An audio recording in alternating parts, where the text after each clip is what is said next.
कहानी की शुरुआत में हमें एक फैंसी रेस्टोरेंट को दिखाया जाता है जहाँ पर असल में लड़कियों को बेचा जा रहा होता है और ये मोहतरमा इस बिजनेस का हेड होती है। अब यहाँ पर पहली लड़की को लाया जाता है और उसे 7 मिलियन येन में बेचा जाता है, जिसके बाद दूसरी लड़की को यहाँ पर लाया जाता है और सब लोग इसे खरीदना चाहते हैं। लेकिन ये असल में एक सीक्रेट एजेंट होती है जो इन सभी को पकड़ने के लिए आई है। जिसके बाद वो अपने गन से इन सारे लोगों को फायर करने लगती है, लेकिन तभी उसके सामने एक ऐसा आदमी आ जाता है जो मैजिक को यूज कर सकता है। अब इसी सेम टाइम पर एक दूसरी लड़की भी इन सारे लोगों से फाइट कर रही होती है और तभी यहाँ के मेन आदमी को मारकर उन सारी लड़कियों को यहाँ से जाने के लिए कहती है। जिसके बाद वो अपने पार्टनर को बचाने के लिए पहुँच जाती है। अब वो पहली लड़की मैजिक को यूज करने लगती है और दूसरी लड़की सारे लोगों को गन से मारने लगती है। और तभी दूर में हमारे मेन कैरेक्टर टू ऑथर के साथ उसकी बहन को दिखाया जाता है और तभी टू ऑथर वहाँ की मेन लड़की के ऊपर फायर कर देता है।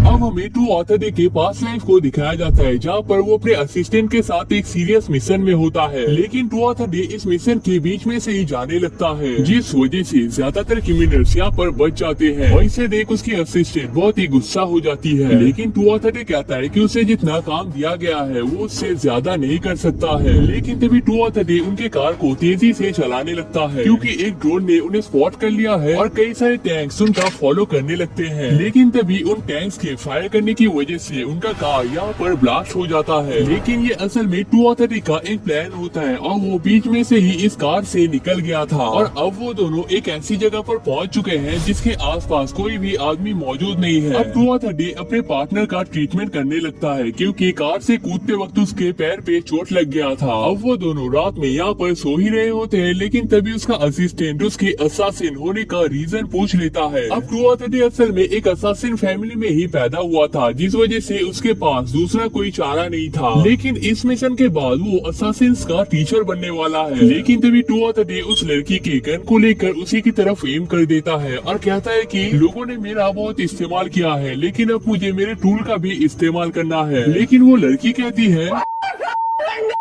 जिस वजह से टू ऑथर उसके गन को उसे वापस कर देता है और तभी वो लड़की टू ऑथर की तरफ गन से एम कर देता है और कहता है कि तुम्हें लड़कियों की इज्जत करनी चाहिए। लेकिन टू ऑथर ने गन्स के एमोस को पहले ही निकाल लिया था और कहता है कि सबकी इज्जत करेंगे तो लूटेंगे किसकी।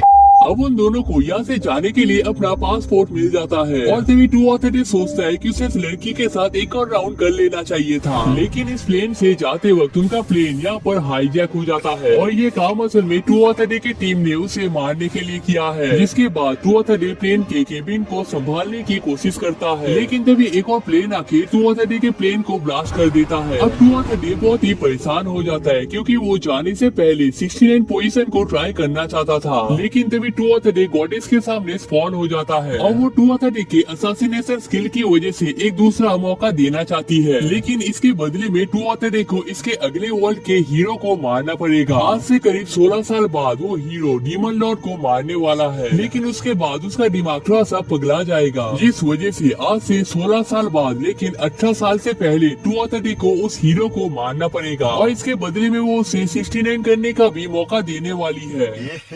रहा नहीं जाता, तड़प ही ऐसी है ना।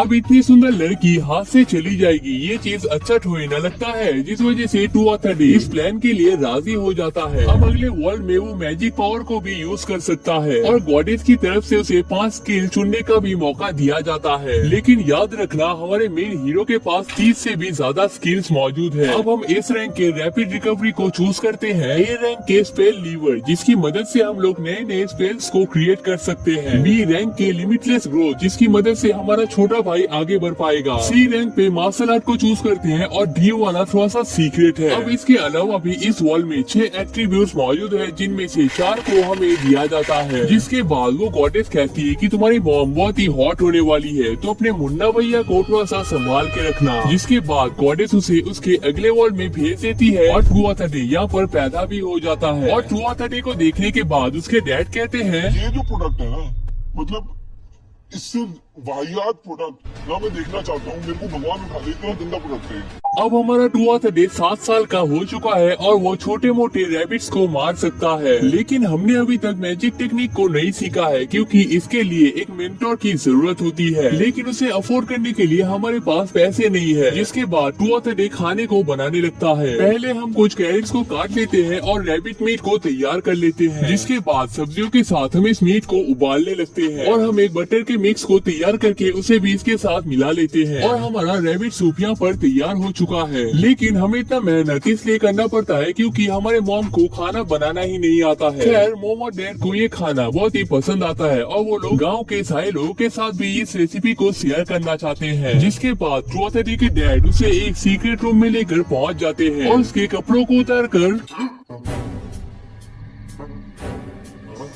भाई ये क्या चल रहा है यहाँ पर? लगता है मुझे अपनी आंखों को फिर से साफ करना पड़ेगा। जिसके बाद टुआ थर्टी कुछ अजीब से पोजिशंस करने लगता है। उसके डैड उसे पूरी तरीके से चेक करने लगते हैं और तभी हमें पता चलता है कि टुआ थर्टी के डैड ने उसे मार्शल आर्ट और मेडिसिन का भी ट्रेनिंग दे रखा है। जिसके बाद वो हमें द मिस्टिक आई ऑफ टुआ थर्टी को देने का प्लान करते हैं। अब इन आंखों की मदद से कोई भी आदमी दूर के, साइड के और अंधेरे में बहुत ही अच्छे तरीके से देख सकता है। अब अगले दिन टुआ थर्टी की मॉम उसे खाना खिला रही होती है, लेकिन तभी अचानक से जिसके बाद टुआ थर्टी अपने डैड की तरफ भाग जाता है। और मैं सच कह रहा हूँ, अगर ये यहाँ से भागता नहीं ना तो मैं पर्सनल में जाके इसे झापर मारता। अब टुआ थर्टी की आंखों को यहाँ पर खोल दिया जाता है और भाई लिटरली इन आंखों की मदद से हम लोग दूर की चीजों को भी बहुत ही साफ साफ देख पाते हैं। और तभी डैड कहते हैं कि हमारे कैसल में एक हॉट लड़की आने वाली है और तुम चाहो तो उससे मैजिक सीख सकते हो। और हाँ, इन आंखों की मदद से हम लोग दूसरे लोगों के सोल्स को भी देख सकते हैं। अब टुआ थर्टी की मॉम उसे एक लड़कियों की तरह सजा देती है। अब ये चीज उसे पसंद नहीं आता है, लेकिन इसके बावजूद टुआ थर्टी को इस बेवकूफ से सूट को पहनकर अपने हॉट मास्टर से मुलाकात करना पड़ता है। लेकिन तभी वो लड़की अपने पावर से यहाँ पर एक बहुत बड़ा ब्लास्ट कर देती है और कहती है कि उसका नाम विया विकोने है। अब टुआ थर्टी भी अपने आप को इंट्रोड्यूस कर देता है, लेकिन इस चीज से किसी को क्या ही फर्क पड़ता है। अब विया उसे एक फोर्स स्टोन को दे देती है जिससे मैजिक पावर को टेस्ट किया जाता है। अब ये फोर्स स्टोन थोड़ा सा अजीब बिहेव करने लगता है और नॉर्मल से बहुत तेजी से जलने लगता है, जिस वजह से टुआ थर्टी से दूर में फेंक देता है और यहाँ पर बहुत बड़ा ब्लास्ट हो जाता है। अब टुआ थर्टी के मॉम और डैड भी यहाँ पर पहुँच जाते हैं और वो लोग टुआ थर्टी के ऊपर बहुत ही प्राउड फील करते हैं और कहते हैं अब टुआ थर्टी कहता है कि उसे कुछ और फोर्स चाहिए, लेकिन विया उसे सामने से मना कर देती है।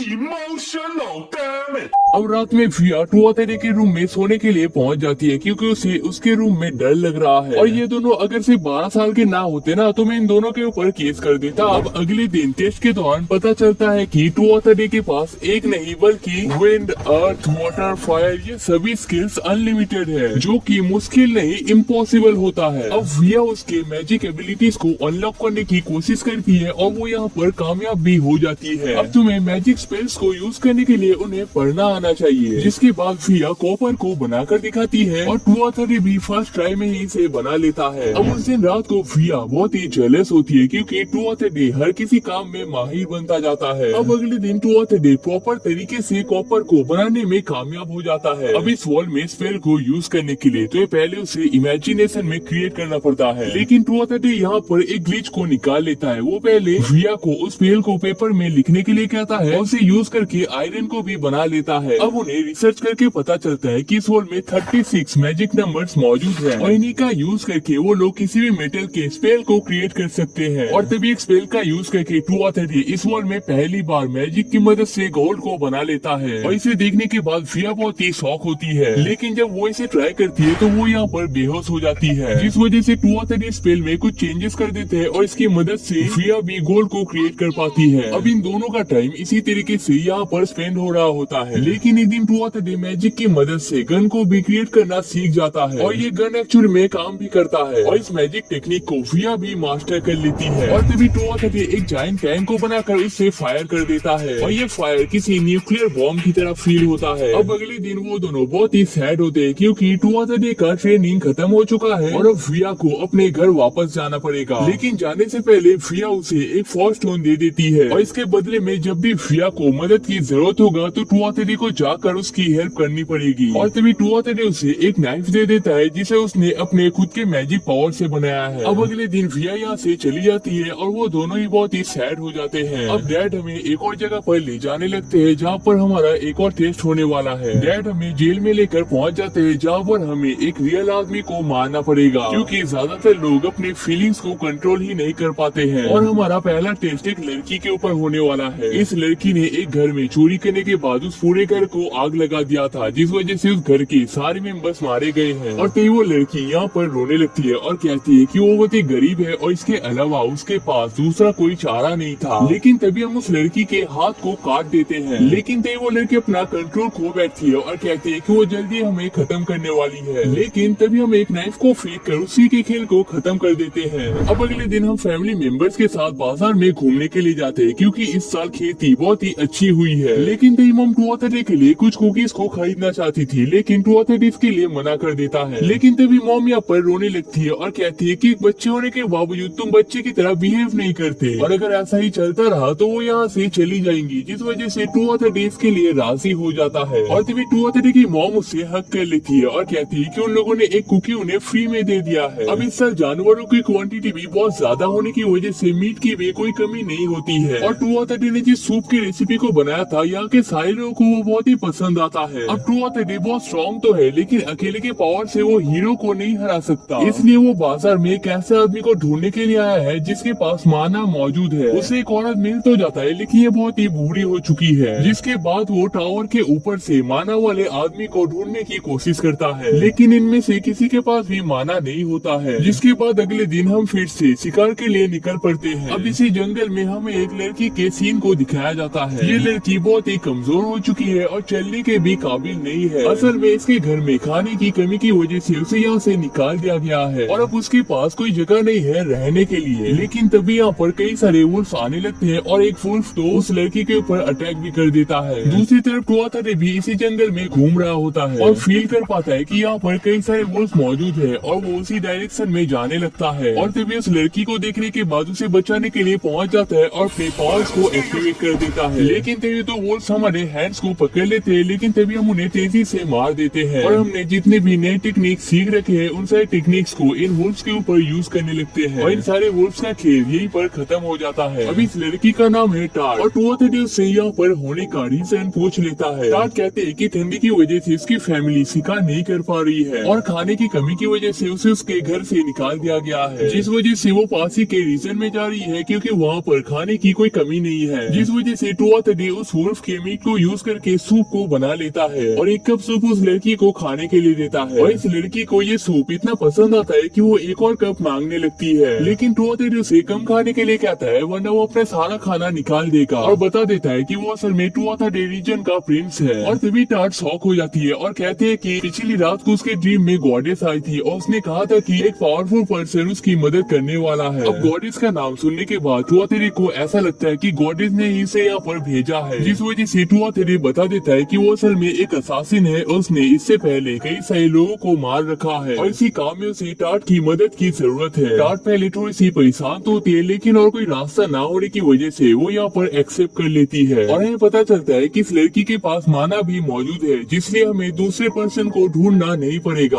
अब हमें 2 साल बाद के सीन को दिखाया जाता है जहाँ पर टू ऑथोरिटी सो रहा होता है और टार्ट उसे उठाने के लिए आती है और तभी टू ऑथोरिटी कहता है कि वो सपने में टार्ट को ही देख रहा था क्योंकि वो इतनी हॉट हो चुकी है, जिसे सुनकर टार्ट बहुत ही शर्मा जाती है। अब हम यहाँ पर ब्रेकफास्ट करने लगते हैं जिसे टार्ट ने ही बनाया है लेकिन टू ऑथोरिटी को ये खाना बहुत ही बेकार लगता है और कहता है कि इससे अच्छा खाना तो वो आँख बंद करके बना लेता है। लेकिन मॉम डैड को ये खाना बहुत ही पसंद आता है। अब खाने के बाद वो दोनों ट्रेनिंग रूम में पहुँच जाते हैं और उसके डैड की तरह टू ऑथोरिटी भी टार्ट के कपड़ों को उतार कर उसे अजीब तरीके से चेक करने लगता है। अब इतने सालों में हमने जितने भी असासिनेशन टेक्निक को सीखा है उन सभी को हम टार्ट को सिखा देते हैं लेकिन फाइनल ट्रेनिंग नाइफ का होता है जिसमें हर किसी को मास्टर बनना पड़ता है। लेकिन टार्ट नाइफ को बिल्कुल भी अच्छे तरीके से चला नहीं पाती है लेकिन वो लंबे स्टिक को आसानी से हैंडल कर लेती है और घर के हर एक काम को करने में भी मदद करती है, मतलब एकदम वाइफ मटेरियल, जिस वजह से हम उसके लिए एक ब्रांड न्यू वेपन को बना कर देते हैं और हम देखते हैं कि इस वेपन को देने की वजह से टार्ट बहुत ही अच्छे तरीके से मूवमेंट कर पाती है। लेकिन अगले दिन सोने के दौरान टू ऑथोरिटी देखता है कि टार्ट भी उसके साथ सोई हुई है और कहती है कि अकेले अकेले में सोने में उसे डर लगता है, जिस वजह से वो यहाँ पर आई है। वैसे मुझे ऐसा क्यों लग रहा है कि ये सेम डायलॉग मैंने किसी और जगह पर भी सुना है। अब हमें फिर से गॉडेस के सीन को दिखाया जाता है, जहाँ पर उसके सामने वर्ल्ड का सबसे पावरफुल सोल्जर स्पॉन हो जाता है और उसे भी टू ऑथर डे की तरह सेम ऑफर दिया जाता है और उसे भी इस वर्ल्ड में रीइंकार्नेट कर दिया जाता है। लेकिन इस वर्ल्ड में जाने के बाद वो बहुत ही लेजी और लूजर प्रूफ होता है।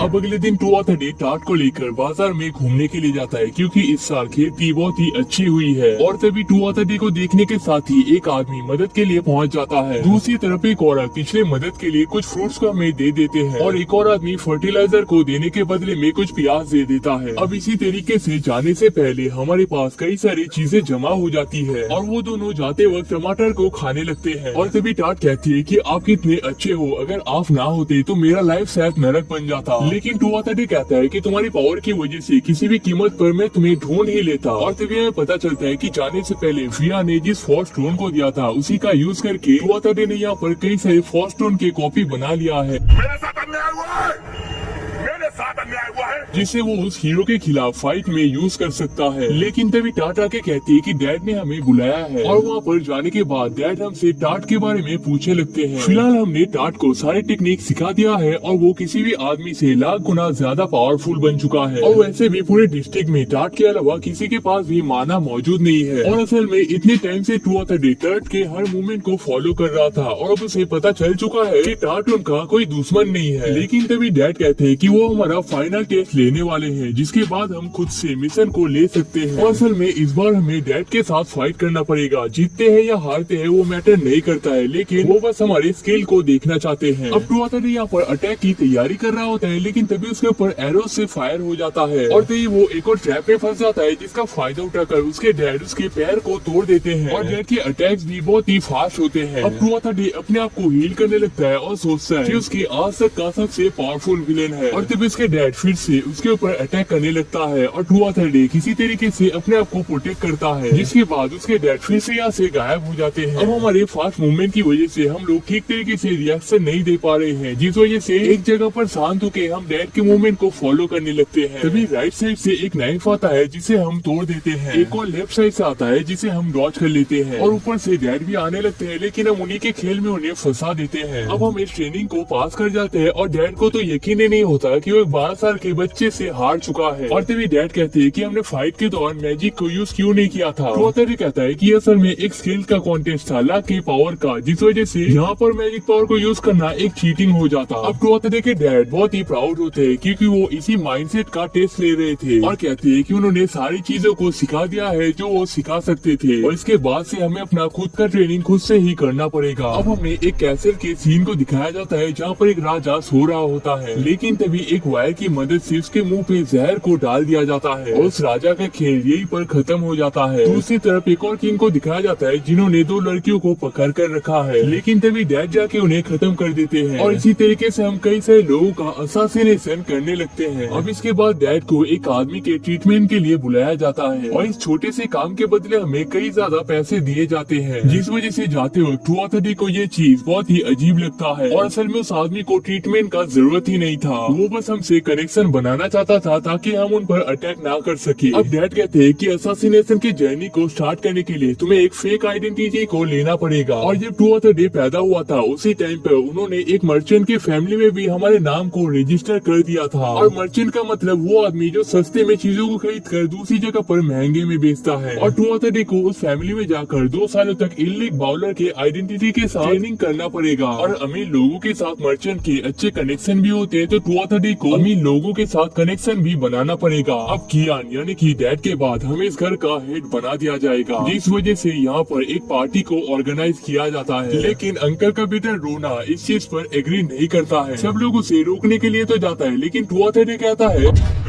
बोलने दे तकलीफ हुआ बेचारे, बोल।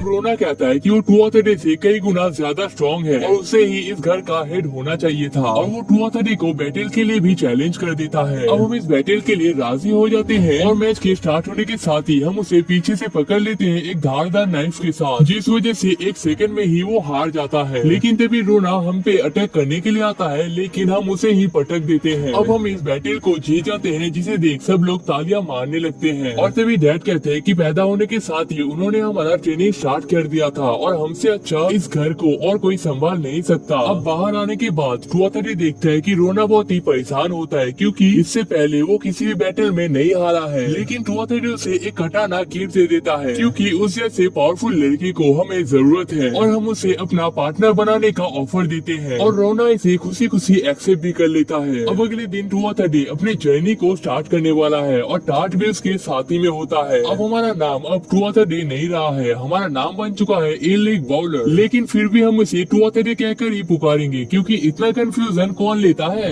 अब इसके बाद टुआथरी अपने हेयर को ब्लैक कर लेता है और एक चश्मा भी पहन लेता है ताकि कोई उसे पहचान न सके और टार्ट भी अपने नए ड्रेस को पहन लेती है। अब हमें मिल्टियो शहर में महा नाम की एक लड़की को दिखाया जाता है और एक और आदमी जो इस शहर में नया होता है और उसे यहाँ पर किसी चीज के बारे में पता नहीं है और तभी महा उस आदमी के साथ अपने दोस्त को भेज देता है और गिफ्ट के तौर पर एक डॉल भी दे देती है और हमें पता चलता है कि एक लड़कियों का ग्रुप मिलकर यहाँ पर टूर गाइड का काम करते हैं। वैसे मैं भी लाइफ के रास्ते में भटक चुका हूँ तो शायद महा मेरी मदद कर सकती है। अच्छा। लेकिन तभी अचानक बारिश की वजह से महा और उसके सारे दोस्त यहाँ पर वापस आ जाते हैं और उनके पास सिर्फ एक ही सूट होता है जिस वजह से एक टाइम पर सिर्फ एक ही लड़की काम कर सकती है। लेकिन अब उनके पास कई सारे पैसे जमा हो चुके हैं और वो लोग एक और सूट को ले सकते हैं। लेकिन तभी यहाँ पर कुछ अजीब से लोग पहुँच जाते हैं जिन्हें देखकर वो सब लोग भागने लगते हैं और तभी महा उनके ऊपर अटैक भी कर देता है और भागने की कोशिश करता है, लेकिन जल्दी वो यहाँ पर पकड़ी जाती है। पार्टनर्स को भी पकड़ लिया जाता है। अब उन सभी को घोड़ा गाड़ी की मदद से शहर से दूर एक किले में ले जाया जाता है और आने के साथ ही एक लड़की को लॉर्ड के द्वारा नीचे गिरा दिया जाता है और कहते हैं कि किसी ने अगर यहाँ से जाने का कोशिश किया तो उसे मेरे रूम में कैद कर दिया जाएगा। और रूम में आने के बाद देखते हैं कि उनके बाकी पार्टनर्स भी यहाँ पर मौजूद होते हैं और उन्हें कुछ सब्जियाँ फेंक के दिया जाता है जिन्होंने एक हफ्ते तक चलाना है। अब वो सब लोग बहुत ही सैड हो जाते हैं क्योंकि ये खाना बहुत ही बेकार होता है और इस खाने को उन्हें एक हफ्ते तक खाना पड़ेगा, लेकिन उन्हें तो पता भी नहीं है फ्यूचर में उनके साथ क्या क्या होने वाला है। अब अगले दिन उन सभी को कपड़े धोने का काम दिया जाता है, उन्हीं से कपड़े बनाए जाते हैं, लेकिन काम में किसी गलती के साथ उन्हें जानवरों की तरह मारे जाते हैं। अब यहाँ पर कंफ्यूजन को क्लियर करने के लिए इसे विलेन 1 कहेंगे और इसे विलेन 2। और तभी यहाँ पर मर्चेंट टाडो पहुँच जाते हैं और विलेन 1 को कुछ पैसे देने के बाद सारी लड़कियों को एक एक कर देखने लगते हैं और उनके जाने के बाद एक लड़की को रूम में कैद कर दिया जाता है। अब अगले दिन वो सब लोग मिलकर खाना बना रहे होते हैं, लेकिन तभी विलेन 2 आकर महा और ईफा को अपने साथ जाने के लिए कहता है और तभी विलेन 2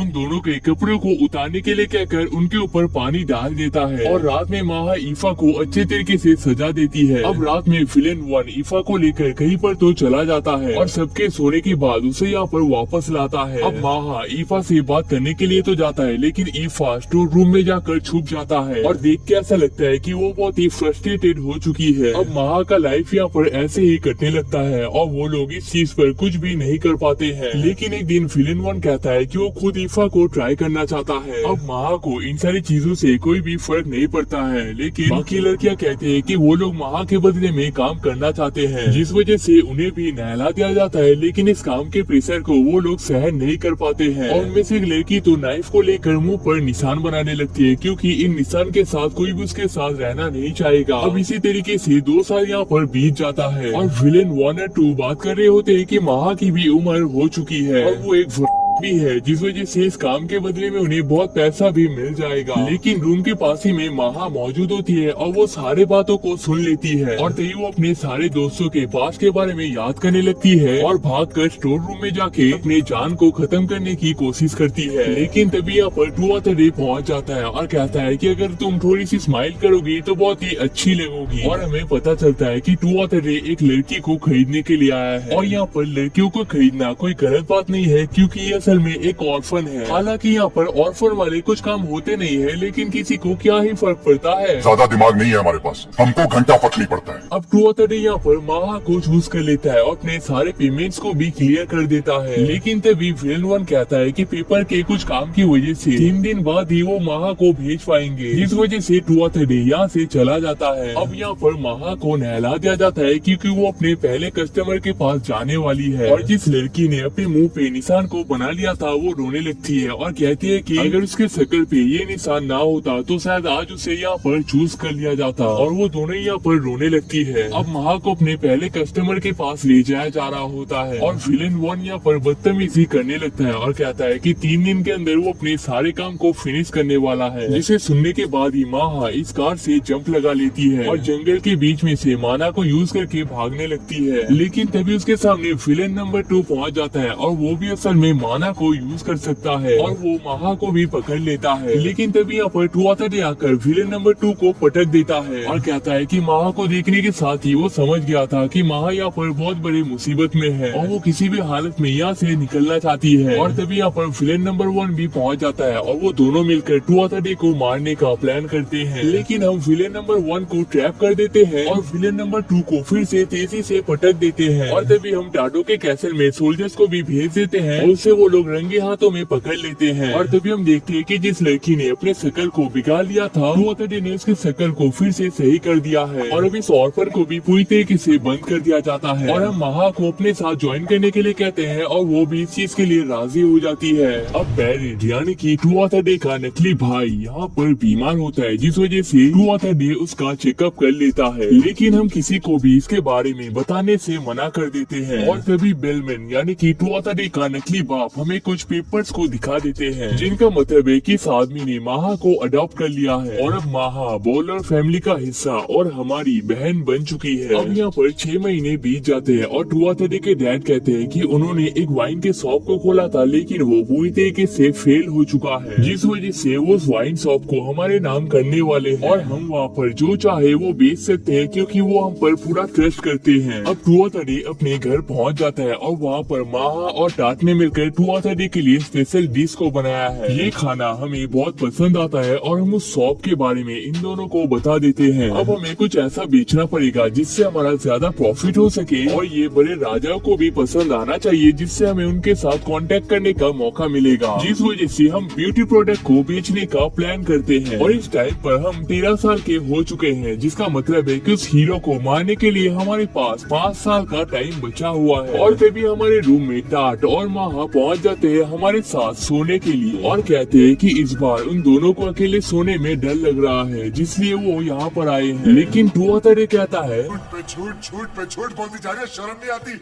जिस दिन से मिली है उसने तो झूठ पे झूठ बोलती जा रही है। शक्ल देखो कितनी भोली है लेकिन अंदर से लोमड़ी है। अरे गलती तो मेरी है। अब इसके बाद टुआताडे अपने नकली मॉम और डैड के सामने अपना बिजनेस प्लान बताता है, लेकिन उन दोनों का टुआताडे के ऊपर ज्यादा भरोसा नहीं होता है। लेकिन इस वर्ल्ड में मेकअप बहुत ही पॉपुलर होता है, लेकिन हम लोग यहाँ पर मेकअप नहीं बल्कि मॉइस्चराइजर को बेचने का प्लान करते हैं, जिसे मेकअप के पहले यूज किया जाता है। अब टुआताडे के मॉम इसे अपने फेस पर और अपने हाथों पे ट्राई करते हैं। अब उन्हें ये प्रोडक्ट बहुत ही अच्छा लगता है और इसके ऊपर मेकअप को यूज करने की वजह से वो और भी इनहेंस लगता है और कहती है कि वो इस प्रोडक्ट को लेने के लिए कितने भी पैसे देने के लिए राजी है। और तभी बेरेट इस प्रोडक्ट को अपने सहेलियों के बीच में फेमस करने के लिए कहता है। लेकिन टुआताडे कहता है कि इस मॉइस्चराइजर को बनाने के लिए उसे टुआताडे मेडिसिन का जरूरत होता है, जो सिर्फ उसके रीजन में ही पाया जाता है और ये मेडिसिन इतना रेयर होने की वजह से दूसरा कोई इसके सीक्रेट को नहीं खोल पाएगा। लेकिन यहाँ से जाते हुए टुआताडे टाट से कहता है कि इस मॉइस्चराइजर को बनाने के लिए किसी भी मेडिसिन का जरूरत नहीं होता है, बल्कि तो इसमें सोयाबीन को यूज किया जाता है। लेकिन सीक्रेट रेसिपी होने की वजह से किसी को भी इसके बारे में पता नहीं चल पाएगा। अब हमें 6 महीने बाद के सीन को दिखाया जाता है, जहाँ पर हमने ऑर्ना नाम की एक कंपनी को बिल्ड कर लिया है और ये अमीर लोगों के बीच में बहुत फेमस भी हो चुका है। और इस कंपनी को इस टाइम पर महा के सारे फ्रेंड्स मिलकर रन करते हैं। और तभी टुआताडे को पता चलता है कि हर दिन उनके फैक्ट्री में इस सीक्रेट को चुराने के लिए कोई ना कोई आता रहता है। अब रात में सोते वक्त टुआताडे फील कर पाता है कि उनके छत पे कोई तो मौजूद है। लेकिन तभी टाट वहाँ पर अपने स्पीयर को घुसा देती है और तभी महा निकल कर कहती है कि उसने पूरी जगह को क्लियर कर दिया है। और तभी हम देखते हैं कि टाट और महा ने मिलकर उस आदमी को बुरी तरीके से पकड़ के रखा है और उस आदमी से उसके मालिक के बारे में डिटेल्स निकालने लगते हैं। दूसरी तरफ टुआताडे कॉफी को बनाकर उन दोनों के लिए ले जाता है और उस आदमी को मारने का ऑर्डर दे देता है। अब हमें फिर से गॉडेस के सीन को दिखाया जाता है जहाँ पर उसके सामने वर्ल्ड का स्ट्रॉन्गेस्ट सामुराई स्पॉन हो चुका है और टुआतडी की तरह इसे भी उस हीरो को मारने का ऑर्डर दिया जाता है और ये आदमी से एक्सेप्ट भी कर लेता है। अब अगले वर्ल्ड में ये सामुराई बनने का ट्राई तो करता है लेकिन एक लूजर बन चुका है। अब अगले दिन टुआतडी के इस घर से जाने के बाद वो दोनों मिलकर कुछ इंटरेस्टिंग करने का प्लान करते हैं और वो दोनों कुछ यूनिक खाने को बनाकर आपस में बात करते हुए ऐसे ही अपने टाइम को स्पेंड कर देते हैं। और तभी हमें पता चलता है कि टुआतडी असल में फिया से मिलने के लिए आया है और उसके लिए कुछ चॉकलेट्स भी लेकर आया है। अब ये चॉकलेट्स फिया को बहुत पसंद आते हैं और टुआतडी इन चॉकलेट्स को अपने शॉप में बेचने का प्लान कर रहा है। और तभी हमें पता चलता है कि फिया ने यहाँ पर एंटी ग्रेविटी स्पेल को क्रिएट कर लिया है और टुआतडी भी अब इसे यूज कर सकता है। अब इसके बाद वो दोनों ऐसे ही कई सारे अलग अलग स्पेल्स को ट्राई करने लगते हैं और उनका टाइम यहाँ पर स्पेंड हो जाता है और टुआतडी का जाने का टाइम आ जाता है। लेकिन जाने से पहले वो अगले मंथ फिर से आने का प्लान करता है। अब घर में वापस आने के बाद टाट और माहा उसके साथ ही में सो जाती है लेकिन अगले दिन उनके उठने के बाद टाट और माहा को एक अजीब सा स्मेल आने लगता है और उन्हें पता चलता है कि ये काम असल में टुआतडी का है। और तभी टुआतडी शर्माने लगता है और कहता है कि उसकी उम्र के हिसाब से ये सारी चीजें नॉर्मल है। लेकिन वो दोनों कहते हैं कि इसमें शर्माने की कोई बात नहीं है बल्कि पार्टनर्स होने के नाते वो लोग तो टुआतडी का इस काम में मदद करना चाहते हैं। ये सब क्या देखना पड़ रहा है?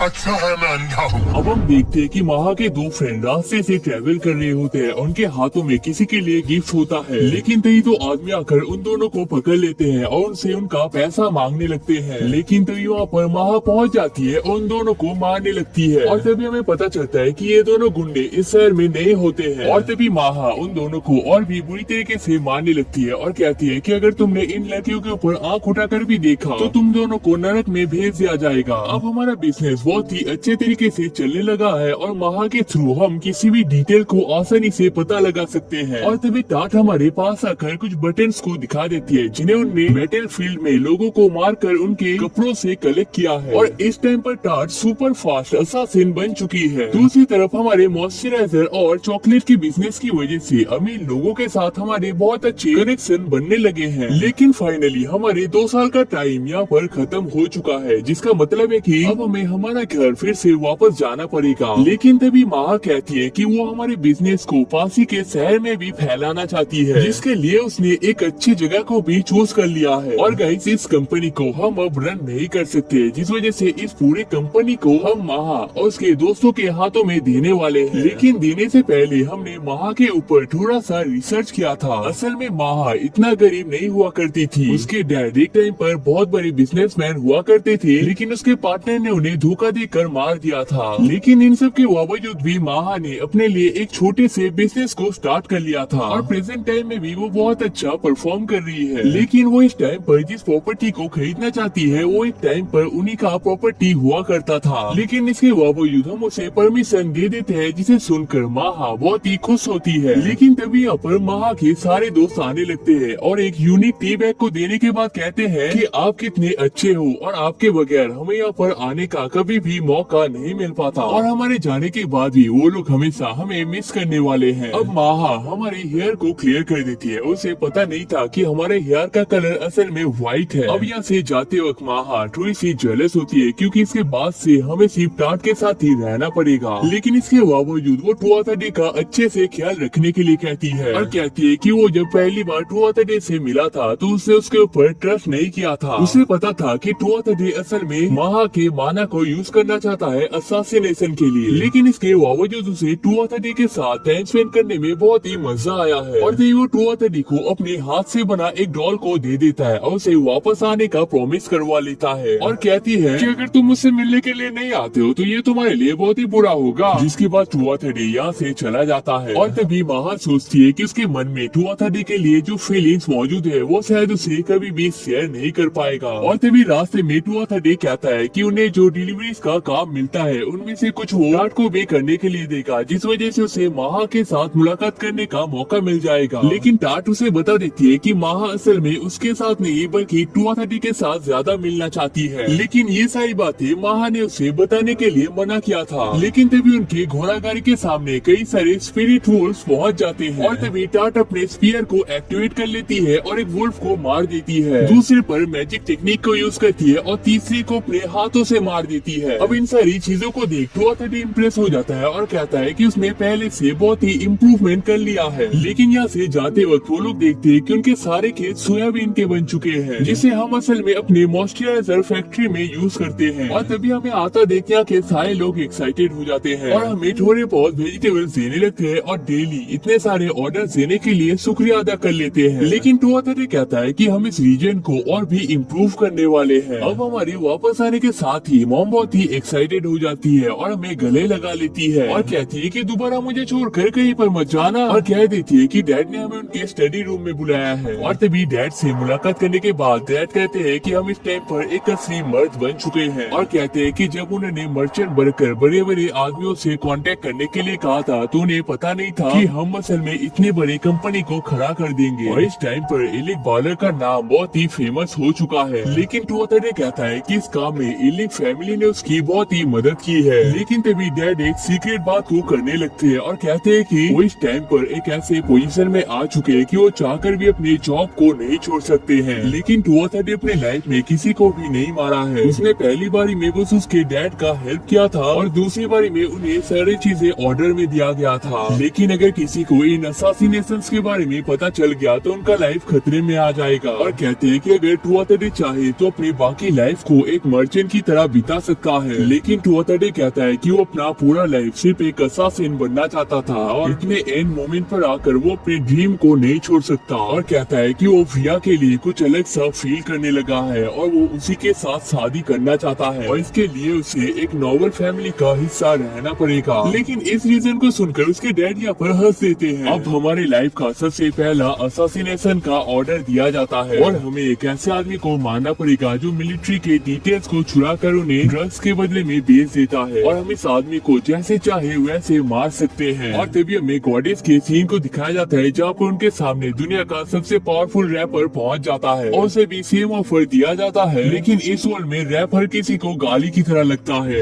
अब हम ये सारी बातें टाट को भी बता देते हैं और ये पता चलता है कि इस ड्रग का नाम असल में फ्रीसीन है। लेकिन उस आदमी को मारने से पहले हमें उसके बारे में कुछ डिटेल्स का पता होना जरूरी है, जिस वजह से कुछ कबूतरों की मदद से हम वहाँ के पास मैसेज को भेजने वाले हैं ताकि वो हमें कुछ डिटेल्स भेज सके। अब अगले दिन हम यहाँ पर सो रहे होते हैं लेकिन तभी मॉम आकर कहते हैं कि वो इस काम में आज हमारी मदद करना चाहते हैं। लेकिन 230 कहता है कि मुझे तो किसी मदद की जरूरत नहीं है। लेकिन तभी मॉम कहती है कि उसे टाट की मदद से पता चल चुका है कि हमने उस बेड पर उस टाइम पर क्या किया था और कहती है कि एक बार हमें भी दिखा दो, हमें भी तो देखने का मौका मिलना चाहिए। लेकिन तभी टाट आकर कहती है आप लोग यहाँ पर क्या बात कर रहे हो, ये काम तो मुझे दिया गया है। जिसके बाद 230 के पास बोलने के लिए कुछ नहीं बचता है। जिसके बाद मॉम को हम इस रूम से निकाल देते हैं और अपना ड्रेस अप करने लगते हैं। लेकिन तभी मॉम यहाँ पर कहने लगती है कि अब तो हमारी उम्र होने वाली है और शायद ज्यादा दिनों तक जीने का भी मौका नहीं मिलेगा, जिस वजह से तुम्हें जल्दी से शादी कर लेना चाहिए। देखो हमने कुछ लड़कियों को ऑलरेडी चूज कर रखा है और उनमें से कौन सा तुम्हें पसंद आता है। लेकिन तभी टाट कहती है कि 230 भी बहुत ही छोटा है शादी के लिए और वैसे भी मेरे होते हुए उन्हें वाइफ की क्या ही जरूरत है। जिसे सुनकर मॉम टाट को ही 230 से शादी करने के लिए कहती है। लेकिन इसे सुनकर टाट बहुत ही शर्माने लगती है। लेकिन तभी 230 कहता है कि हम दोनों बहुत अच्छे दोस्त हैं और हम लोग कभी भी ऐसा काम नहीं कर सकते। अब रात में हम लोग अपने सफर की तैयारी करने लगते हैं और बिना किसी दूसरे थॉट की रफ्तार से भरे इस सीक्रेट मिशन को हम लोग स्टार्ट कर लेते हैं। अब 230 उस आदमी के टाउन में पहुंच जाता है और कोई कंफ्यूजन ना होने की वजह से हम उस आदमी को टारगेट 1 कहेंगे। अब इस शहर में आने के बाद वो लोग देखते हैं कि वॉर की वजह से इस गांव के वॉरियर्स का हालत बहुत ही खराब हो रखा है। लेकिन तभी एक लड़की आकर कहती है कि हम लोग यहाँ पर जैम को सेल कर रहे हैं, क्या आप हमसे थोड़े से जैम लेना चाहेंगे। अब टाट और 230 यहाँ पर लवर्स बनने का नाटक करने लगते हैं और थोड़े से जैम को ट्राई कर लेते हैं। लेकिन उनके पास में कुछ आदमी उनकी तरफ बढ़ने लगता है, जिस वजह से 230 और टाट मिलकर उन्हें बहुत ही आसानी से हरा देते हैं। जिसके बाद वो उन जैम के बकेट को भी यहाँ पर नीचे गिरा देते हैं और कहते हैं कि तुम्हें अंदाजा है इस जैम के अंदर क्या मिलाया गया है। लेकिन फिर भी वो लड़की रोते हुए इन जैम को उठाने लगती है। अब हम इस लड़की के घर में पहुँच जाते हैं जहाँ पर उसकी मॉम बहुत ही अजीब सा बिहेव करने लगती है और ड्रग्स के ना मिलने की वजह से वो अपना दिमाग का कंट्रोल खो रही है। लेकिन तभी 230 उन्हें पकड़ लेता है और एक टेक्निक का यूज कर लेता है, जिस वजह से उनका नशा यहाँ पर उतर जाएगा। जिसके बाद हम यहाँ से चले जाते हैं। अब घर में पहुँचने के बाद है पता चलता है कि ऑर्ना कंपनी की तरफ से हमारे लिए कुछ गिफ्ट्स आए हैं। लेकिन इन्हीं के अंदर में असल में माहा का सीक्रेट मैसेज होता है। हमें पता चलता है कि हमारे टारगेट का नाम असल में वेंसर है और वो जिस ड्रग को बेचता है उसे फीस नाम के एक प्लान से बनाया जाता है। अब इस प्लान को खाने से ढेर सारे हार्मोन्स एक साथ निकलने लगते हैं, लेकिन उसका असर खत्म होने के बाद सभी का हालत उस लड़की के मॉम की तरह हो जाता है। लेकिन वेंसर का कनेक्शन बड़े बड़े फैमिली से होने की वजह से कोई भी उसके ऊपर उंगली नहीं उठा पाता है, जिस वजह से इस काम को अब 2:30 को ही करना पड़ेगा। जिसके बाद हम माहा से मुलाकात कर लेते हैं और हमसे मिलने की वजह से माहा बहुत ही खुश होती है और कहती है कि मेरे ना होने की वजह से तुम्हारे और टाट के बीच में वो चीज करने का मौका तो मिल गया होगा ना। लेकिन 2:30 कहता है कि हम सब लोग एक फैमिली है और हम लोग हमेशा वैसे ही रहने वाले। लेकिन तभी माहा कहती है कि तुम इस वर्ल्ड के सबसे हैंडसम लड़के हो, तुम्हें कोई भी लड़की आसानी से मिल सकती है। वो अलग बात है कि हमें पता है कि तुम्हारा और विया का कनेक्शन चल रहा है, लेकिन तुम तो असल में एक नॉवल हो, तो तुम चाहो तो एक से भी ज्यादा शादी कर सकते हो और तुम्हें तो इस चीज का फायदा भी उठाना चाहिए। अब हम वेंसर के गांव में पहुंच जाते हैं और ये गांव भी खेतीबाड़ी के ऊपर निर्भर है, जिस वजह से ये उतना बड़ा नहीं हो पाया है। लेकिन इसके बावजूद वेंसर का कैसल बहुत ही लाजवाब होता है और हमारे आने के बाद वेंसर की वाइफ बहुत ही हैप्पी हो जाती है क्योंकि अब उन्हें ऑर्ना के नए प्रोडक्ट को ट्राई करने को मिलेगा। और तभी वो दोनों कहने लगते हैं कि आप उस दुनिया की सबसे खूबसूरत लड़की हो, तो आपको अगर ये प्रोडक्ट अच्छा लगता है तो सभी को ये प्रोडक्ट अच्छा लग ही जाएगा। और इस मॉइस्चराइजर को ट्राई करने के बाद उन्हें अपना स्किन पहले से ज्यादा सॉफ्ट लगने लगता है और कहते हैं कि वो लोग हमेशा इतना अमीर नहीं हुआ करते थे, हाल ही में उनका बिजनेस इतना पॉपुलर हुआ है। लेकिन तभी यहाँ पर वेंसर खुद पहुँच जाते हैं उन दोनों से मुलाकात करने के लिए और यहाँ पर आने के साथ ही कहते हैं कि आज रात को हमारे यहाँ पर पार्टी होने वाली है, तो आज रात ज्वाइन करना बिल्कुल भी मत भूलना। जिसके बाद रात में अमीरों की पार्टी को ऑर्गेनाइज किया जाता है और सभी लड़कियों को ये मॉइस्चराइजर बहुत ही एक्साइटिंग लगता है। अब ये पार्टी बहुत ही खूबसूरत तरीके से बीतने लगती है, लेकिन तभी वेंसर आके कहता है कि लड़कियों के बीच में तुम बहुत ही पॉपुलर हो, तो तुम्हारे ऊपर लगता है नजर रखना पड़ेगा। जिसके बाद ये पार्टी एंड हो जाता है, लेकिन हम देखते हैं कि उनका सिक्योरिटी बहुत ही स्ट्रॉन्ग होता है और वेंसर की वाइफ से 2:30 को पता चला है कि सोने से पहले वेंसर अपने छत पे वाइन को पीना पसंद करते हैं। और तभी दूर के पहाड़ में 2:30 अपने गन और बुलेट को तैयार कर लेता है और टाट साइड में उसे प्रोटेक्ट कर रहा होता है। लेकिन तभी कैमो हवा को छीनते हुए वेंसर के सीधा सिर पे जाके लगता है और 2:30 देखता है कि वेंसर की वाइफ उसे हक करके रोने लगती है और 2:30 सोचता है कि आदमी बुरा नहीं है, बल्कि हालातों की वजह से उसे ऐसा करना पड़ा है। और तभी टाट उसे पीछे से हक कर लेती है क्योंकि इस चीज को देखकर 2:30 सैड फील कर रहा था और उसे याद आता है कि वो पिछले लाइफ से कितना बदल चुका है, लेकिन उसे इस लाइफ को अब कंटिन्यू करना पड़ेगा।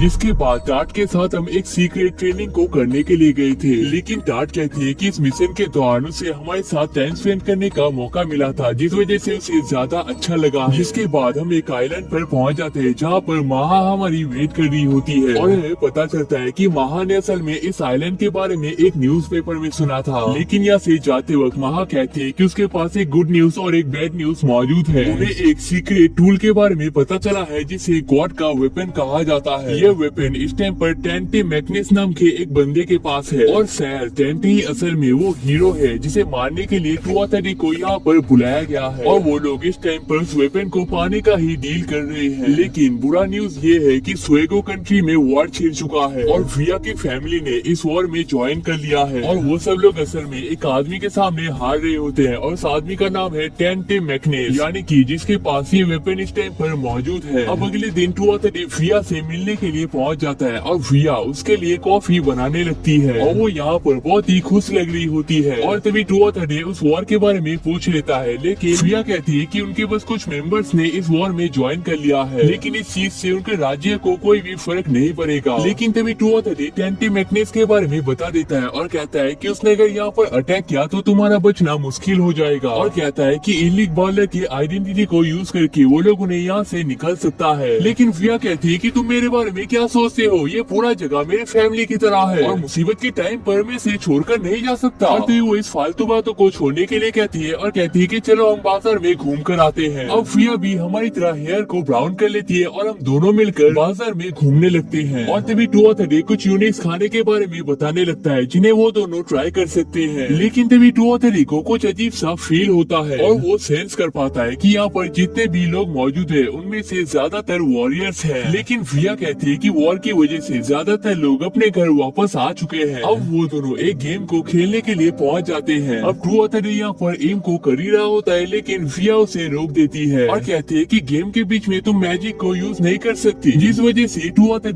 महा को समझाता है कि किस तरीके से एम को किया जाता है। उसका पहला निशान चूक जाता है और दूसरा भी फेल हो जाता है, लेकिन तीसरी बारी में वो एक पांडा को जीत जाता है। और इस मैच को जीतने की वजह से विया बहुत ही हैप्पी हो जाती है और कहती है कि मैं बहुत ही थक चुकी हूँ और मुझे लसानिया खाने का मन कर रहा है। दूसरी तरफ हम देखते हैं कि गॉडेस के सामने दुनिया का बेस्ट कैमरामैन स्पॉन हो जाता है और उसे भी सेम ऑफर दिया जाता है। अब अगले वर्ल्ड में कैमरामैन एक पिक्चर को लेने की कोशिश तो करता है, लेकिन तभी उसके ऊपर से एक घोड़ा गाड़ी चला जाता है, जिसका मतलब है कि ये आदमी भी यहाँ पर फेलियर प्रूफ हो चुका है। अब यहाँ का लसानिया विया को पसंद तो आता है, लेकिन वो कहती है कि रोताडी के हाथ का बना खाना उसे ज्यादा पसंद आता है और उसे हमारे हाथ का खाना खाने का मन कर रहा है, जिस वजह से रोताडी उसे अगली बार अपने हाथ का खाना खिलाने का प्रॉमिस करता है। तभी यहाँ से जाते वक्त वो लोग एक बच्चे को देखते हैं जो अपने मॉम से भटक चुका है। तभी रोताडी उस बियर की मदद से उस बच्चे से बात करने की कोशिश करता है और उसका प्रॉब्लम पूछने लगता है। और तभी विया अपने पावर का यूज करके रिको के मॉम को ढूंढने की कोशिश करती है और जल्दी उसे पता चल जाता है कि रिको की मॉम उनके पास ही में मौजूद है, जिसके बाद वो दोनों रिको को अपने मॉम से मुलाकात करवा देते हैं और इस काम को कर वो दोनों बहुत ही खुश हो जाते हैं। और विया इस काम के बदले में उसे एक स्पेशल गिफ्ट देना चाहती है, जिस वजह से विया उसे हॉट स्प्रिंग में ले जाती है और वो दोनों ही अपने कपड़ों को उतारने लगते हैं और तभी विया उसे खींचते हुए अपने साथ ले जाने लगती है। अब पूल में वो दोनों आपस में पानी को उड़ाने लगते हैं और ट्रू ऑथर उसे गहरी सांस लेने के लिए कहता है, जिससे वो पानी के ऊपर फ्लोट कर पाएगा। अब वो दोनों आपस में रोमांटिक टाइम को स्पेंड करने लगते हैं और तभी विया कहती है कि वो अपने टाउन को पसंद करती है और वो चाहकर भी इसे छोड़ नहीं सकती है। और जल्दी उसके डैड भी वॉर से वापस आने वाले हैं, जिनका उसे ख्याल रखना पड़ेगा। जिसके बाद वो दोनों अपने रोमांटिक फीलिंग्स को एक साथ शेयर करने लगते हैं और आपस में हग कर लेते हैं। अब ट्रू ऑथर के जाने का टाइम आ जाता है और विया कहती है कि उसके जाने के बाद वो उसे बहुत ही मिस करने वाली है, लेकिन जाने से पहले ट्रू ऑथर कहता है कि वो उसे लसानिया खिलाकर ही रहेगा। लेकिन ट्रू ऑथर के जाने के बाद है पता चलता है कि ये सारी चीजें असल में एक छलावा होता है और लोगों ने वॉर का पूरा तैयारी कर रखा है। अब ट्रू ऑथर यहाँ पर विया के बारे में सोच रहा होता है, लेकिन तभी टाट आकर उसे एक न्यूज दे देती है और है पता चलता है कि उनके पास एक जख्मी सोल्जर आया हुआ है और उससे पता चला है कि उन्हें विया बिकोने को मारने का ऑर्डर मिला है।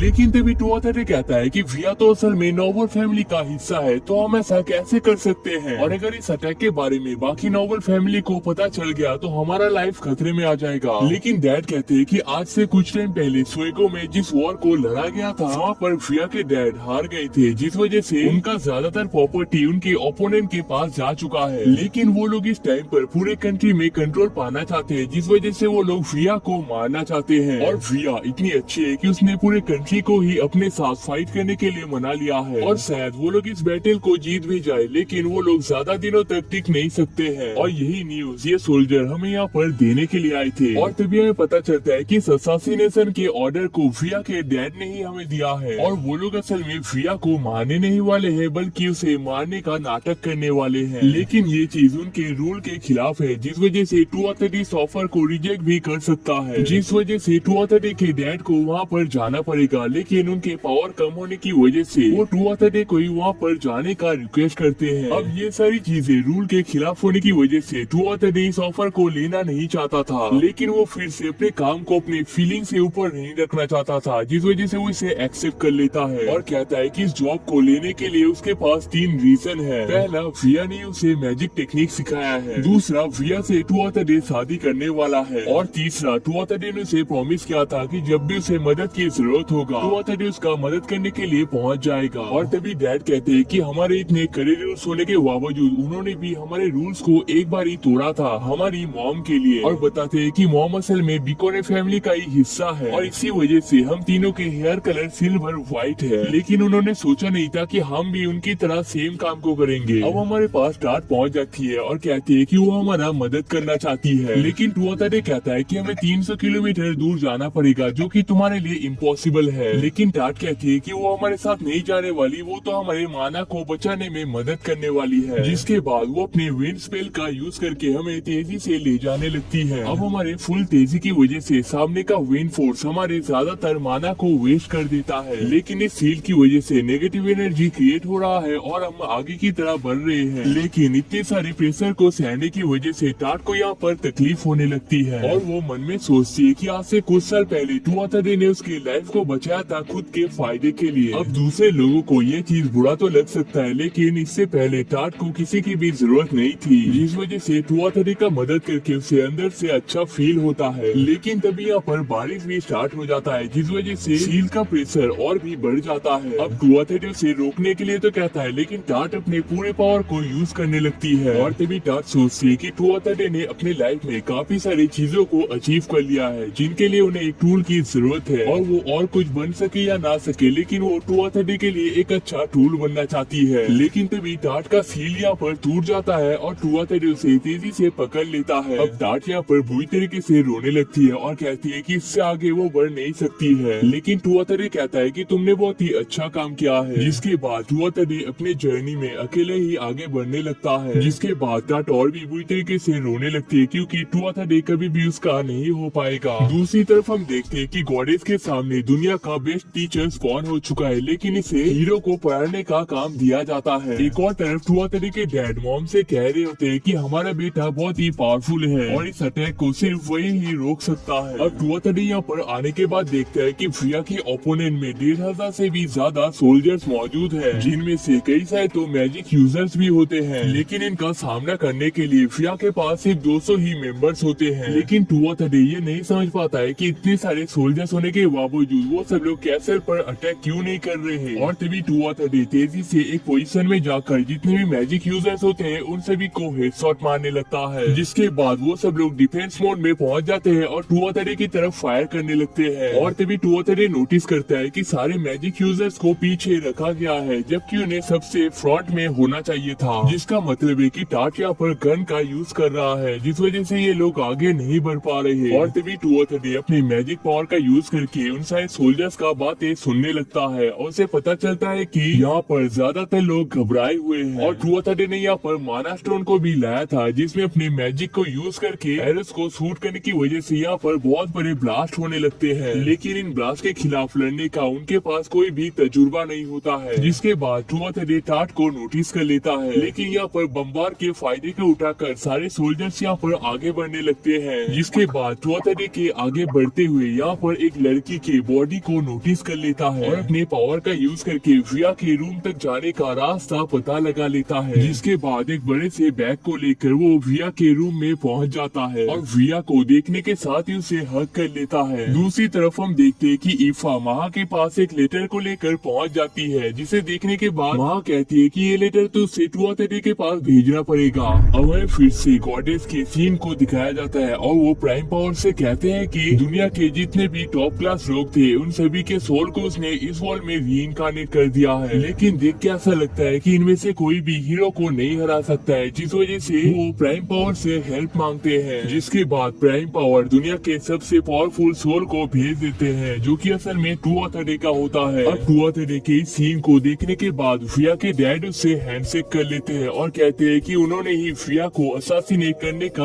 ऑर्डर दिया था। और तभी टुआथडे कहता है कि वो इस रूम में आग लगा देने वाला है, जिससे सभी को ऐसा लगेगा कि फ्रिया ने अपने आप को खत्म कर लिया है और इसीलिए उसने उस लड़की के बॉडी को यहाँ पर लाया था। दूसरी तरफ फ्रिया के डैड उन सभी सोल्जर्स का ध्यान अपनी तरफ खींचने वाले हैं ताकि उनके सोल्जर्स यहाँ से भाग सके, जिसके कुछ दिनों बाद वो लोग यहाँ पर फिर से अटैक करने के लिए आएंगे। लेकिन इससे पहले फ्रिया को सभी को एक मैसेज देना पड़ेगा। और विंडो को खोलकर फ्रिया अपना मैसेज देने के लिए जा ही रहा होता है, लेकिन तभी टुआथडे को यहाँ पर बहुत ही अजीब सा फील होता है। और ऐसा फीलिंग पिछली बार से तब हुआ था जब उनका प्लेन क्रैश करने वाला था और सैटेलाइट ने उन्हें डिटेक्ट कर लिया था और तभी उनके कैसल में बहुत बड़ा ब्लास्ट हो जाता है। लेकिन ठीक मोमेंट पे टुआथडे ने फ्रिया को बचा लिया था और तभी हम देखते हैं कि टेंटे मैग्नेस यहाँ के सारे सोल्जर्स के ऊपर अपने वेपन से अटैक करने लगता है और हम देखते हैं कि टेंटे के पास बहुत ज्यादा माना होता है, जिस वजह से हम अपने सबसे पावरफुल वेपन की मदद से मैग्नेस के ऊपर फायर कर देते हैं। लेकिन हम देखते हैं कि इतने बड़े अटैक के बावजूद मैग्नेस पूरे पावर के साथ खड़ा होता है और तभी मैग्नेस को देखने के बाद फ्रिया के डैड हमें यहाँ से जाने के लिए कहते हैं और कहते हैं कि ये वही आदमी है जिसने अकेले ही उस पूरे वॉर को जिता दिया था। और तभी मैग्नेस कहता है कि उन्हें हमारा पावर बहुत ही पसंद आया है, जिस वजह से वो हमारे साथ 1v1 करना चाहते हैं, और अगर हम जीत जाते हैं तो अपने सेना को लेकर यहाँ से चला जाएगा। दूसरी तरफ टुआथडे के डैड वायलिन बजा रहे होते हैं और उसकी मॉम टुआथडे का वेट कर रहे होते हैं, और तभी मॉम एक सीक्रेट लेटर को लेकर डैड के पास पहुँच जाते हैं। दूसरी तरफ मैग्नेस कहता है कि मुझे मेरे लायक वर्दी ओपोनेंट कभी भी नहीं मिला था, तो तुम यहाँ से जाने का कोशिश बिल्कुल भी मत करना। दूसरी तरफ टुआथडे कहता है कि उसने अपने सबसे पावरफुल टेक्निक को ऑलरेडी यूज कर लिया है, तो वो किसी भी कीमत पर उसे डुओ पे हरा नहीं सकता, जिसे सुनकर विया उसे यहाँ से जाने के लिए कहती है। लेकिन तभी टुआथडे एक और वेपन को समन कर लेता है और अपने पावर का यूज करके कहीं पर तो भेज देता है। और तभी टुआथडे कहता है कि मैं कोई हीरो नहीं हूँ, बचपन से मुझे असासिनेशन के लिए ट्रेन किया गया है, तो आज भी मुझे वही ही करना चाहिए। लेकिन प्रॉब्लम ये है कि अगर ये असली हीरो होता है तो उस डीमन को भी हमें ही हराना पड़ेगा। जिसके बाद हम मैग्नेस के पास बैटल करने के लिए पहुंच जाते हैं, और हमारे वेपन से जितना भी उसे डैमेज हुआ था उन सभी को उसने रिकवर कर लिया है। और तभी टुआथडे मन में किसी चीज का काउंटिंग कर रहा होता है और टाइम को वेस्ट करने के लिए कहता है, अगर मैं इस बैटल को हार जाता हूँ तो क्या होगा। मैग्नेस कहता है कि तुम्हारे क्वीन के साथ साथ ये पूरा कैसल हमारा हो जाएगा। और तभी टुआथडे सारे सोल्जर्स को दूर में जाने के लिए कहता है, क्योंकि उनका अटैक बहुत ही बड़ा होने वाला है। और तभी मैग्नेस भी अपने सेना को पीछे जाने के लिए कहता है, और हम देखते हैं कि इस बैटल को गॉडेस भी देख रहे होते हैं। अब मैग्नेस अपने पूरे पावर को एक्टिवेट कर देता है, और टुआथडे के काउंटडाउन में भी बस थोड़ा सा ही टाइम बचा हुआ है, जिसके बाद टुआथडे यहाँ पर फाइनल टॉस को कर देता है और कहता है, मैं कोई वॉरियर नहीं हूँ, मुझे कोई बैटल नहीं करना है, मुझे बस इस मैच को जीतना है। और तभी यहाँ पर बहुत बड़ा ब्लास्ट हो जाता है, जिसे कोई भी संभाल नहीं पा रहा होता है। अब यहाँ पर क्या हुआ है वो आपको समझ में नहीं आया होगा, लेकिन ये असल में इंसानों का ही बनाया हुआ एक टेक्निक है, जिसमें मेटल के रॉड को स्पेस से छोड़ने की वजह से वो अर्थ की तरफ बहुत ही तेजी से आने लगता है। और आपको याद होगा कि विया ने हमें पास में एंटी ग्रेविटी स्पेल को सिखाया था, जिसकी मदद से हमने इस बड़े से वेपन को स्पेस में भेज दिया था और अपने पावर का यूज करके इसे धरती की तरफ खींच रहे थे। लेकिन इसके जलने का भी बहुत हाई चांस था, जिस वजह से हमने विंड मैजिक का यूज करके इसे यहाँ पर बचा लिया था। लेकिन इसे यूज करने के लिए आपका टारगेट बहुत ही स्ट्रॉन्ग होना चाहिए, जिसके लिए आप लोगों को याद होगा कि हम एक आइलैंड पर गए थे और उसी आइलैंड पर हमने इसका ट्रेनिंग भी किया था। कुल मिलाकर एक बहुत बड़े असासिनेशन के प्लान को हमने यहाँ पर सक्सेसफुली कर लिया है। लेकिन हमारे इस बड़े से अटैक पावर की वजह से हम किसी दूर में जाकर गिर जाते हैं, जिसके बाद हम अपने आप को हील करने लगते हैं। लेकिन इसी के दौरान हम यहाँ पर बेहोश हो जाते हैं। अब अगले दिन हम देखते हैं कि सारी चीजें नॉर्मल हो चुकी है और विया के हमें हक कर लेती है, और विया कहती है कि इस वॉर में तुम्हारा कोई फायदा नहीं था, तो तुम मुझे बचाने के लिए क्यों आए थे। और तभी टुआथडे उस स्टोन को दिखा देता है जिसे विया ने ही उसे दिया था, और कहता है कि भूल गई, मैंने तुम्हें प्रॉमिस किया था। जिसके बाद टुआथडे फाइनली विया को किस कर लेता है। अब सारे वॉरियर्स अपने घर जाने लगते हैं और टुआथडे विया को अपने घर लेकर जाता है। दूसरी तरफ महा की वजह से हमारे मॉइस्चराइजर का काम बहुत ही अच्छा चल रहा है, जिसके बाद इस काम को कंप्लीट करने की वजह से डैड हमारी तारीफ कर देते हैं और कहते हैं कि विया को इस टाइम पर सेफ रखने के लिए उसे हमारे बहन के तौर पर यहाँ पर ही रहना पड़ेगा। और हमें पता चलता है कि महा ने उस टाइम पर जिस लेटर को भेजा था वहाँ पर लिखा गया है कि हीरो इस टाइम पर एल्वेन किंगडम में मौजूद है, जिसका मतलब है कि टेंट असल में वो हीरो नहीं था और लॉर्ड एपोना रियनेन इस वर्ल्ड का असली हीरो है। और गाइस इसी के साथ हमारा वीडियो यहाँ पर खत्म हो जाता है। कमेंट करके बताना कि ये वाला एपिसोड आपको कैसा लगा। और इसके अगले पार्ट में आपको हीरो के बारे में काफी सारे डिटेल्स पता चलने वाले हैं, जिन्हें जानकर आपको मजा ही आ जाएगा। तो उसके लिए कमेंट सेक्शन में पार्ट 2 लिखना मत भूलना, और इस वीडियो का लाइक है मैं 3 के लाइक्स उसे भी कंप्लीट कर देना। और अगर आपको इस टाइम पर कोई खतरनाक सा एक्शन एनिमे देखने का मन कर रहा है तो इस वाले वीडियो को देख सकते हो, आपको मजा आ जाएगा।